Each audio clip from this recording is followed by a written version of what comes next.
Okay, we're going to move on to James right now. We've got Donald Hall behind us. And taking a break from image for a little while.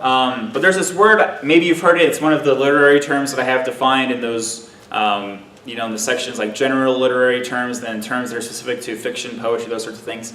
And this is a term called allusion. So, and it's not illusion, not illusion, but allusion, A-L-L-U-S-I-O-N, okay? And it's basically a reference to an outside source or an outside text, okay? So I'm thinking of Saint Judas. So that name, Judas, is gonna, what does it make you think of, right? Maybe you're a practicing Christian, or maybe you just know some of the, I don't want to, maybe not folklore, but some of the myth or the legend of these stories, right? Because they're great stories, whether you believe in them in a sort of religious way or not. They're interesting stories.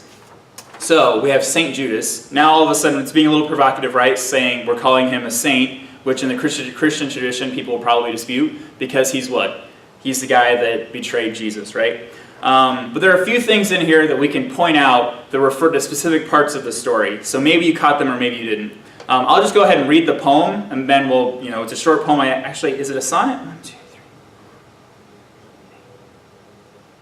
Yeah, we have a sonnet. Okay, we talked about sonnets in a previous section. We have the octave, the 8 poems, and the sestet, the 8 lines and 6 lines. Okay, and we do have a form here. It's a sonnet form, and we have a rhyme scheme. So nowadays you have sonnets that don't necessarily rhyme, but they have like 8 and 6, so they're a total of 14. But here it's a little bit more formal. Okay. Saint Judas. When I went out to kill myself, I caught a pack of hoodlums beating up a man. Running to spare his suffering, I forgot my name, my number, how my day began, how soldiers milled around the garden stone and sang amusing songs, how all that day their javelins measured crowds, how I alone bargained the proper coins and slipped away. Banished from heaven, I found this victim beaten, stripped, kneed, and left to cry. Dropping my rope aside, I ran, ignored the uniforms. Then I remembered bread my flesh had eaten, the kiss that ate my flesh. Flayed without hope, I held the man for nothing in my arms. So if we run through that, maybe you identified a few things that make you think of parts of this story. So, first line, when I went out to kill myself, part of the story, right? Judas betrays Jesus, goes out, hangs himself. He's found hanging from a tree. Well, that'll come back later. How soldiers milled around the garden stone. So Judas goes, kisses Jesus, and Jesus is arrested by soldiers. Okay, so the soldiers is an allusion. How I alone bargained the proper coins.